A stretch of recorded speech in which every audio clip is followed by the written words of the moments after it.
selfish. I want you all of myself, I swear. You don't need nobody else, I swear. I want you all of myself because I'm Hi everybody.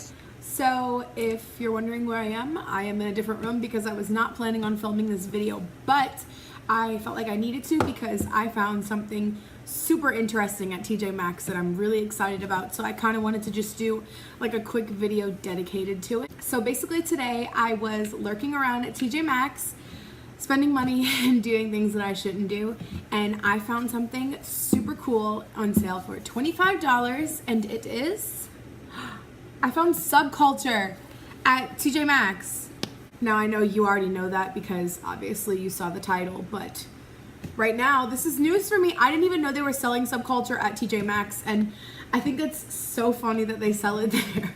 I didn't own the palette before, considering I just bought it today, but I did. I was working at Sephora around the time when Subculture came out, really, and when everything was happening with that, and at least the ones that I played with at Sephora were never an issue to me. So if this is a good palette, then this was a super steal, because I think the Anastasia ones regularly are $42 to $45. I can't remember off the top of my head, but this was $25, so I got it almost half off. So if this palette is worth it, then I definitely got a good deal, and I would definitely recommend going to your local TJ Maxx and checking it out and seeing if they have it. Look at these colors though, guys, especially this shade right here. I am in love. I have like blood on my fingers. I did some FX stuff earlier, so ignore that blood on my finger. But these are all of the shades right here. I am gonna swatch them really quick, and I'm just gonna show you them on my arm, and then I'm gonna do an eye look with these. These are just some of the shades right here that I personally found to be the most intriguing in the palette. But like I said, these are just some of the shades right here. So far, not too many issues. I will say with some of the colors, I feel a difference in the way that they're pressed, especially like these right here, these mattes. I feel like these are pressed almost a little bit harder, like especially the yellows. I feel like they're super hard. I don't know if that really makes sense. I can feel it. Whereas these are, I'm gonna need to do this one so you can see. These are a little bit more putty-like you can almost see my fingerprint in it. Putty-like is not the word. Soft is the word. But anyway, swatches are swatches. Let's move on to the actual eye look. I'm not sure how I'm gonna do this yet. I might just do a little speed through. So first I'm going in with my Kylie concealer, and I'm just setting my eyelids with that. I always use this before I do eyeshadows. Next, I'm going in with the shade Dawn, and I'm just putting that all over my lid with that same big fluffy brush just to kind of set a base and put some color on my eyelids. Next, I'm going to be going in with the shade New Wave. It's kind of like an yellow, tan, orangish color, and I'm just putting that kind of all over my lid and mainly in the crease just to get another color down, so that way all the other ones will blend on top of it. And next I am going in with the shade Fudge. It's like a brown color, so I'm just putting that on my outer corners and focusing it over there.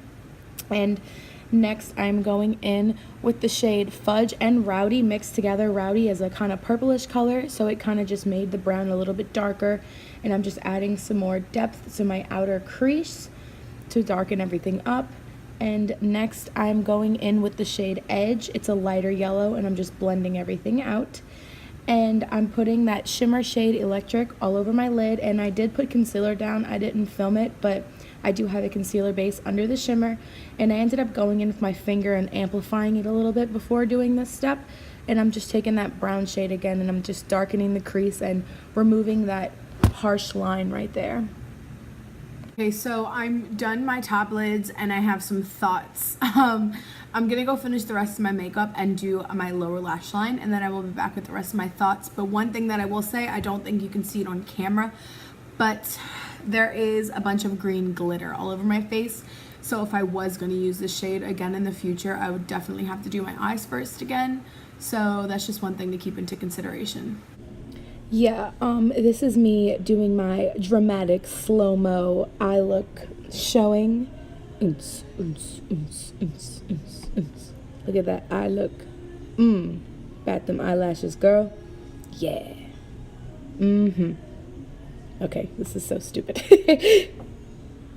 I also hate the mascara I was using here, so don't judge my eyelashes because they're better than this. So this is the final look, and I'm actually pretty impressed with the palette. I'm super happy I picked it up when I did because I always use warm tone palettes, and this is just a super different type of palette for me, more out of my comfort zone type of thing. So I'm glad that I got it to kind of push me out of my comfort zone, so to say. And also I love this shade, whatever, I don't even know what it's called, this green yellow shade. It's called Electric. It's electric. One thing I will say, I did apply this kind of sloppily. I just kind of put down like a base underneath the shimmer just to give it a little more oomph. But it does kind of transfer up a little bit more, so keep that in mind if you're looking for something that's gonna like stay in place. This is not the one. It's definitely transferring all over the place, but I don't like that. I mean, I don't mind that. I kind of like that is what I'm trying to say. It doesn't really bother me. Also, there is some glitter in my eyebrows, so if you noticed that, you're not crazy.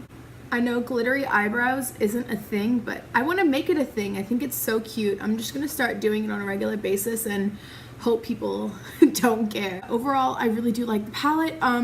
Some of the shades do swatch a little bit worse than the others, and they feel a little different. Again, I didn't use every shade in the palette, but I did use a good majority of them, and all of the ones that I used seemed to blend okay and everything was fine. I'm not gonna say that anyone who had an issue with the palette is wrong, or anyone who had an issue with the palette doesn't have a right to say anything like that, because from what I understand is there's different batches of them that had went out. There were some good ones and some bad ones. I just must have luckily got some good ones. Got one of the good ones, so to speak. That was it. I really liked the palette. I didn't want this to be a super long video, just something really quick to let you know that this is at TJ Maxx and you should definitely go get it, in my opinion.